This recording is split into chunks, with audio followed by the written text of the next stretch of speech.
You are being lied to right now and you don't even realize it. Your parents are lying to you, your teachers lied to you, your boss is lying to you, and the thing is, you've been lying to yourself. Do you know what that lie is? Before I even reveal what this lie is, let me just give you a couple statistics to show you the severity of the situation we're in. I was just looking online at this. 49% of Gen Zs, 22, 25-year-olds, basically realize that their college degree is completely useless because of what AI is now doing. 52% of employees in the United States report job dissatisfaction, with 19% of them selecting the option miserable. And this one's gonna blow your mind. This is the highest unemployment of university graduates in the last 45 years. It's not your fault. This whole belief system of go to good school, get good grades, get a good job, I bought into this whole thing. I worked super hard in high school. I got into UCLA, #1 public school in the United States. I graduated in 3 years with a magna cum laude, that's top 6% of my class. And for what? I landed myself in $120,000 in student debt and realized that this is what I worked so hard for? And if you haven't figured out by now of what this lie is, then I'm just gonna tell it straight to your face because it's still something that you're believing to this day. And it's that you were not made for more. That you were meant for the safe path. Listen to me for a second. I want you to think about this. Don't you get that weird feeling when you're stuck in traffic, coming back home from your 9 to 5, and it's like 1 or 2 hours deep in the traffic, and you just have these thoughts of, man, I just have this gut feeling that I was made for more. And I know that you have this because maybe on a Sunday afternoon, on a Saturday when you're finally not working and slaving away, whether you're studying, you're working a job, whatever that may be, and you just have some creative free time and you watch a movie, you watch a TV show, you see something on social media and you're like, man, I feel like that person that I see in the movies, that person that I see on YouTube, on Instagram, I feel like I could totally do what that person is doing. Don't you get that feeling? But then as soon as your work responsibilities kick back in, Monday work starts again, you get stuck in traffic again, you gotta prepare for the next exam if you're in school. Whatever that real life responsibility is for you, you get back into that. And then that stress clouds and drowns away those dreams and those thoughts that you had over the weekend. And then back to square one you go. Well, let me tell you that you were totally justified in those feelings. And as a 26-year-old that has now made over 27 million online, my net worth well north over 10 million at this point, liquid cash. I run a portfolio of 2 different companies, a consulting company as well as a software company that do over 10 million every single year. And having made it to the other side, I'll tell you that there's these 3 key lies. When I was finally able to uncover these lies, the next 18 months I became a millionaire at the age of 22. Starting with the first lie, which is that the people who love you the most are the ones who give you the worst advice. Listen, your parents don't have bad intentions. Your significant other, your girlfriend, your boyfriend, husband, wife, your mentor, your high school coach, whoever that mentor father figure is, I promise you they don't have bad intentions. At least most of them don't. They don't want to see you crash and burn, for you to fail in life. But what they do want to avoid is for you to get hurt. And if you think about it, if you had your own son, your own daughter, you wouldn't want for them to get hurt either. But it turns out that a child can't learn to ride a bike if he doesn't first scratch his knees and fall down. A baby can't learn to walk if he doesn't crawl and scrape his or her knees. You have to get burned and hurt in the process. In other words, you have to take risks in life if you want to get to the next level. And it turns out that because the people who love you the most are the most protective of you, they don't want to see you get hurt. Versus if you talk to a coach, if you talk to a mentor who you see online, if you meet people who are successful in business that you see on social media, when they give you advice, or if you jump on a coaching call, you ever have the privilege of meeting them in person, they can go, dude, you should totally go for that goal, because they're not emotionally attached to the outcome. They're not thinking, oh, I don't want this person to get hurt, because they want you to take the risk, because they don't have the emotional baggage tied that your family has for you. And I'll tell you, I made this mistake for the first 8 years of my career. From when I was a child, all the way up until 18 years old, I listened to my parents as if they were gods because they love me. Chinese immigrant families that moved from Beijing, China, the capital, to the States to get out of communist China and have a better life. And they did everything for me. They worked at 9 to 5, they got jobs, they got degrees so that they could provide for the family. And so I saw how hard they worked and how much they sacrificed. And so I wanted to give my best for them. I wanted to do well in school. I wanted to get to a good school. I wanted to get a good job so I could one day pay back all the sacrifice that they did for me. But they didn't know any better. There was no online business. There was no scaling opportunity with social media. There was no AI 30 years ago, 20 years ago, even 10 years ago. And so the perspective that your parents have, that the older generations have of the safe path, it doesn't apply to our current generation anymore. And if you haven't caught on to that yet, I'm telling you, The person that is telling you to go down the safe path of getting a college degree, getting into student debt, getting a 9-to-5 job, it's not bad advice, it's just old advice. And it's old advice that they don't have any context on. And you have to stop buying into this lie. And if you understand the truth behind this, which is that your parents in the older generation start telling you about traditional education, if you realize that that is now a lie, then the second one is absolutely necessary for you to know, which is that you don't get paid for having a degree. You get paid for the results that you bring into this world. Listen, I graduated UCLA with a biology degree, entrepreneurship minor, 3.87 GPA, magna cum laude, top 6% of my class. And by the way, I make this very clear, I'm not very, very smart. I just worked my face off. I had a reputation, if you ask any of my classmates, I was legit the first kid to arrive 15 minutes early to every single class. Yes, I get it, I was that try-hard kid.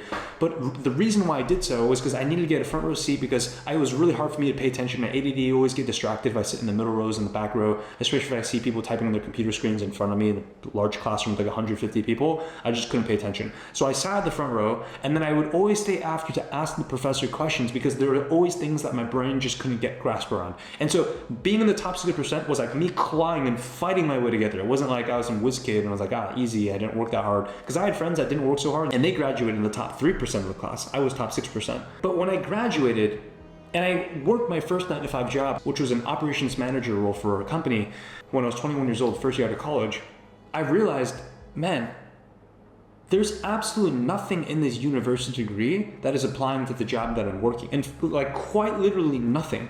Even the entrepreneurship minor that I had. Like the skill sets, and it's shocking to this day, I had to study mammal fossils. I have to learn organic chemistry. I had to learn the most random US history facts that still to this day, 5 years after graduating, I've never used once. And it just reminds me of this quote all the time. Mark Twain said, don't let school get in the way of your education. And you need to remember that traditional education will make you a living, but self-education will make you a fortune. And so, you know, it makes me so glad to see that you're learning on YouTube. You're watching this video right now, you're studying, you're gaining value outside of the classroom, which is the first step. And so keep that up. Continue to learn and study, not from people in the classroom, but from people who can teach you real skills so that you can get real results. But the problem with the second lie is that if you've been buying into this third lie, then nothing else matters, which is that hard work is not enough. And that's a really tough pill for some of you to swallow. Coming from Chinese immigrant parent background, my mom's an engineer, my dad has a PhD, he's a thermodynamics engineer. They literally fled out of communist China and survived from starving conditions, quite literally starving. My father to this day has an underdeveloped spine. His bone structure is underdeveloped because he starved as a child because he didn't have enough food to eat. The only way for them to get out of that terrible, terrible position and come to the States was on a student visa. So they literally had to get good grades in school to get out and eat and get food. And so you can think about if your worldview was shaped from 10 years old to 25 years old, it was study, study, study so you can survive and literally eat food to be able to have a job, then you can imagine that your worldview is probably going to be you better study your ass off and get good grades in school. And so a lot of people like make fun of like, oh, Asians are nerds, Asians are nerds. You do realize, excuse my passion here, the reason why they work so damn hard is because back in their home country, they literally couldn't survive if it wasn't for the brain. And so that's why when they come to a new country, like they come to America, they come to the UK, they come to Australia, whatever they immigrate to in the West, they carry that work ethic with them. But the problem is, if you live in the States, if you live in Canada, you live in the UK, and you're watching this video like me, you're second generation now. Your parents immigrated and you have this new life in the States, in the first world. Work ethic makes you an employee. It makes you have a normal life. Smart work is what causes you to have a wealthy life. A life that will fulfill your dreams beyond all measure. And there's that one quote by Warren Buffett that I love, I constantly think about, which is, when you're in a boat, it's not about how hard you row. It's about the boat that you're in. Because it doesn't matter if you're in this little rowboat and you're pulling on the oar.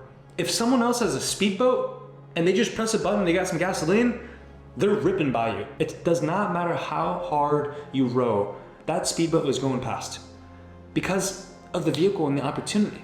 And so the question I have for you is right now, I'm sure you're working hard. I'm sure you're working really hard. You're studying, you're working that 9-to-5, you're working on a side hustle, building an online business after the fact. But the question I have is, are you in the right vehicle? Because if you look online at all the people that you study, just think with me for a second. The people that you follow on Instagram, on YouTube, on TikTok, that teach on how to make money online, Maybe you follow someone that teaches trading. Maybe someone that teaches starting a YouTube channel or a faceless YouTube channel or starting an Amazon or e-commerce business, dropshipping, like whatever the opportunity is. There's like 50 of them out there, maybe like 10 big ones, and you know what I'm talking about. I want you to ask yourself a question and seriously reflect on this. When you go to their YouTube description, when you go to their Instagram link in bio, do you ever click and see what is the product that they're promoting? Because chances are you probably do realize that they have some type of community, $49 a month, maybe a couple $100 a month. They have a course, maybe $497 or $1,000 course, or a coaching program for a couple thousand. You do realize that these are info products, otherwise known as digital products, right? And so yes, I get it. They made 6 figures trading, or probably less. I'll just tell you that most people, they don't make their money doing that. They make their money selling courses. I get that econ guy made all his money with his brand dropshipping store, but dude, you do realize that they're all making their money selling you digital products, right? And by the way, I'm not bashing it. I'm sure that the products are good. I hope that the products are good and that they're not screwing you over. But I want you to think about, where is the real money being made? What is the fastest boat to be on? And if you really, really think about it, all these influencers that you follow, all the streams all lead down to one river at the bottom of the mountain. And that one river is selling info products, selling digital products. And I know immediately for you, you're going, oh, so Richard, are you saying that I should stop doing what I'm doing with my 9 to 5, stop studying so hard in school, and I should become a guru and start selling courses? Right? I'll tell you right now, no, that's not what I'm saying. Because immediately in your mind you go, well, Richard, I'm not a guru because I don't have a following. I'm not a guru because I don't know a way to make money, so therefore I can't teach on how to make money, so I can't sell a course. And number 3, I don't want to show my face and be some flashy guru sitting behind a Lamborghini, flashing some watch or bag or whatever it may be, right? And I get all that. What if I told you that I was just on a coaching call with one of my clients, Lila? She has 150 followers and she doesn't ever show her face in her content. And in the last 30 days, she made $3,000 in pure profit in her pocket, completely faceless. And here's the craziest thing. She didn't even make her own digital product, but she sold digital products. And by the way, she did this while working a full-time job as well. And what if I told you that I personally know, because I've done this and I've helped quite literally hundreds of people sell digital products that they didn't have to create themselves, do it without showing their face if they don't want to. Some people do want to show their face, but you can do it totally without, and they do it without needing to make a single digital product themselves. Working smarter, not harder. Being on a speedboat, not a rowboat. That's what it's all about. This is why I need you to stop buying into this third lie, which is that hard work is enough. I'm telling you, my friend, hard work is not enough if you don't work smart. And the first thing you need to do work smart is you need to pick the right vehicle. I don't have enough time in this video to explain it. I recorded a full masterclass here on YouTube. You don't have to leave this platform, don't worry, I'm not gonna sell you a course. I just wanna get this information out to you. It is the smart way, where you don't have to work as hard and they can still get crazy results, where I break down exactly how a profile with 100 followers, without showing their face and without even making their own product, is making $3,000 in pure profit. And I promise you, it's something you've never heard before. So click this YouTube video right here and I'll see you on the other side.